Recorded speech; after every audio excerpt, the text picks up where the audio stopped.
వస్తుంది కాబట్టి ఈరోజు మళ్ళీ హడావుడిగా మీటింగ్ పెట్టి నిన్నగాక మొన్న అధికారులకు ఆదేశం ఇచ్చినట్టుగా నేను పేపర్లో చూసిన ఏమని ఎస్సీ సబ్ ప్లాన్కు సంబంధించినటువంటి నిధులు మీరు ఏవేవైతే స్కీములు ఉన్నాయో వాటికి వెంటనే కేటాయించండి అని. చాలా హాస్యాస్పదంగా అనిపించింది. ఎందుకంటే సరిగ్గా ఈ రోజుకి 11 రోజులు ఉన్నది సమావేశాలు. ఈ 11 రోజులలో మీరు అసలు సబ్ ప్లాన్కు సంబంధించినటువంటి నిధులు ఏ విధంగా ఖర్చు చేయగలుగుతారు? ఇప్పటి వరకు ముఖ్యమంత్రి ఒక్క సమీక్ష సంవత్సర కాలంలో ఎస్సీలకు సంబంధించినటువంటి సబ్ ప్లాన్ పైన కానీ మీరు కేటాయించినటువంటి డబ్బుల పైన కానీ అసలు ఏం స్కీమ్స్ జరుగుతున్నాయి అనేటువంటిది ప్రజాప్రతినిధులతో కానీ అధికారులతో కానీ లేదా ప్రజా సంఘాలతో కానీ ఒక్క సమీక్షన చేసిండ్రా? ఇక మరి మీరేమో చేయవలే డిక్లరేషన్, మీ మాటలు చూస్తే కోటలను దాటుతున్నాయి. ఇవి ఎప్పటి నుంచి?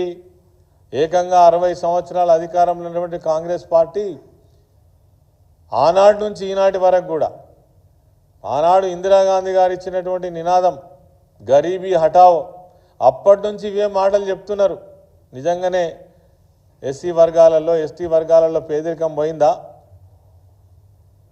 మరి మీరు కేటాయించినటువంటి నిధులు ఆనాడు సమైక్య ఆంధ్రప్రదేశ్లో కూడా ఎస్సీ సబ్ ప్లాన్కు సంబంధించినటువంటి నిధులు సవ్యంగా ఖర్చు చేయాలి, అవి డైవర్ట్ కావద్దు, నిజంగా వాళ్ళకే చెందాలని ప్రజా సంఘాలు ఎస్సీ ఎస్టీలు ఉద్యమాలు చేస్తే తప్ప ఆ పైసలు ఖర్చు కానటువంటి పరిస్థితి. ఈరోజు కూడా రేవంత్ రెడ్డి అదే విధానంలో మళ్ళీ నడుస్తున్నట్టుగా మనకు ఖచ్చితంగా కనబడుతున్నది. మరి ఇంకా దుర్మార్గం ఏంటంటే ఎస్సీలకు రక్షణ కల్పించేటువంటి చట్టం 2015, ఎస్సీ ఎస్టీ చట్టం 2017, దీని ప్రకారము ఎవరైతే ఎస్సీ ఎస్టీలు బాధితులు ఉన్నారో వాళ్ళను ఆర్థికంగా ఆదుకోవడం కోసం వాళ్ళకి తక్షణమే బేసిక్ పెన్షన్ ఇచ్చి అదేవిధంగా రిలీఫ్ ఇచ్చి వాళ్ళను ఆదుకోవడం కోసం చేసినటువంటి చట్టం. ఈ చట్టానికి సంబంధించి ఈ 33 జిల్లాలలో 5,000 మంది బాధితులు 5,000 మంది బాధితులకు రావాల్సినటువంటి 45 కోట్ల రూపాయలు కూడా ఇప్పటి వరకు రిలీజ్ చేయలేదంటే సిగ్గుపడాల్సినటువంటి పరిస్థితి కనబడుతూ ఉంది. ఎస్సీల పట్ల ఎస్టీల పట్ల 45 కోట్ల రూపాయలు. అదేవిధంగా కేంద్ర ప్రభుత్వం ఇచ్చేటువంటి మానిటర్ రిలీఫ్ ఫండ్ కూడా ఇక్కడ ప్రభుత్వ అవసరాల కోసం వాడుతున్నారు అని అంటే ఇంతకంటే అవమానం, ఇంతకంటే సిగ్గుచేట ఏమైనా ఉంటుందా? 5,000 కుటుంబాలు మీరు ఇచ్చేటువంటి ఆ రిలీఫ్ ఫండ్ కోసం ఎదురు చూస్తూ ఉన్నారు. ఆర్థిక మంత్రిగా ఉన్నటువంటి బట్టి విక్రమార్క గారిని నేను కోరుతున్నా, మీరు ఎస్సీ సామాజిక వర్గానికి సంబంధించినటువంటి నాయకులు అనేక సంవత్సరాల నుంచి ప్రజా జీవితంలో ఉన్నారు. మీరు కూడా ఎస్సీ సబ్ ప్లాన్ గురించి మాట్లాడిన అనేక సార్లు సభలలో, మరి ఎందుకు ఇంప్లిమెంట్ చేయరు? మీరు అధికారంలో ఉంటే ఒక మాట, మీరు అధికారంలో లేకపోతే ఒక మాటనా? ఇలా మీ చేతి నిండా అధికారం ఉన్నది కదా, ఎందుకు చేయరు? అదేవిధంగా ఎవరైతే ఎస్సీ ఎస్టీ కేసులు నమోదు చేసి విచారణలో ఉన్నటువంటి దాదాపు 10,000 కేసులు ఉన్నాయి. మీరు రిలీఫ్ ఇస్తే తప్ప వాళ్ళు ముందుకు పోలేరు, వాళ్ళకు న్యాయం జరగదు. అయినప్పటికీ ప్రభుత్వం ఇప్పటి వరకు కనీసం కన్నెత్తి కూడా చూడనటువంటి పరిస్థితి ఈ రాష్ట్రంలో ఎస్సీల పట్ల ఎస్టీల పట్ల ఈ ప్రభుత్వం వ్యవహరిస్తుందని మాత్రం ఖచ్చితంగా చెప్పవచ్చు. అదే ఎస్సీ సంక్షేమం జరగాలంటే ఎట్లా జరుగుతుంది? దానికి ఒక మంత్రి ఉండద్దా? సంబంధిత అధికారులు ఉండద్దా? నిన్నగాక మొన్న ఎస్సీ కార్పొరేషన్కు ఒక ఎండీని ఐఎస్ఎఫ్ అధికారిని ఇచ్చిండ్రు. అంతకుముందు 6 నెలలు వేకెంట్ ఉన్నది. ఆ శాఖలో గతంలో చేసినటువంటి స్కీమ్స్ ఏవైతే ఉన్నాయో, ఇచ్చినటువంటి స్కీమ్స్ ఏవైతే ఉన్నాయో ఇప్పటి వరకు ఒక్క పైసా కూడా రిలీజ్ చేయలేదు, మొత్తం పెండింగ్లో ఉన్నాయి. మాకు ఆ డబ్బులు రిలీజ్ చేయమని అడిగితే పర్సెంటేజ్ ఇస్తే తప్ప మరి బిల్లులు రిలీజ్ కానటువంటి పరిస్థితి. ఇది ఈ ప్రభుత్వం ముఖ్యమంత్రి రేవంత్ రెడ్డి గారు ఎస్సీ ఎస్టీల పట్ల చూపిస్తున్నటువంటి దయా కరుణని మనం అనుకోవాలనా? ఇదేనా మీ చేవెళ్ళ ఎస్సీ ఎస్టీ డిక్లరేషన్? ఎన్ని మాటలు చెప్పారు ఈ డిక్లరేషన్లో మీరు?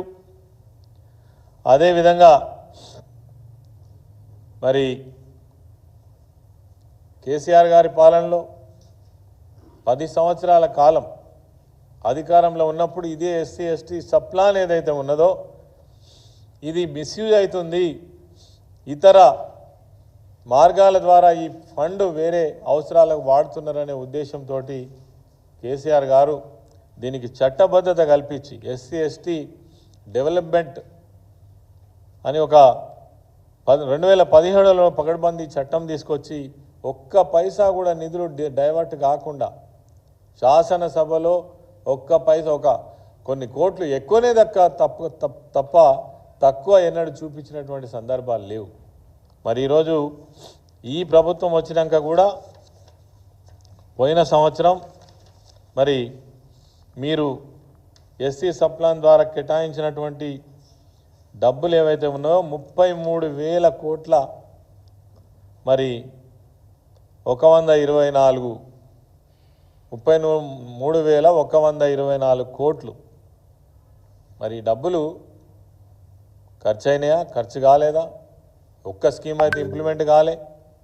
ఇతర డిపార్ట్మెంట్లలో డబ్బులు మొత్తం ఖర్చు అయినాయి. ఎస్సీ ఎస్టీల డబ్బులు ఎందుకు? పేరుకే కాగితాల మీద మాత్రమే 33,000 కోట్లు. ఇది ఎస్సీల పట్ల ఈ ప్రభుత్వం వ్యవహరిస్తున్నటువంటి తీరు.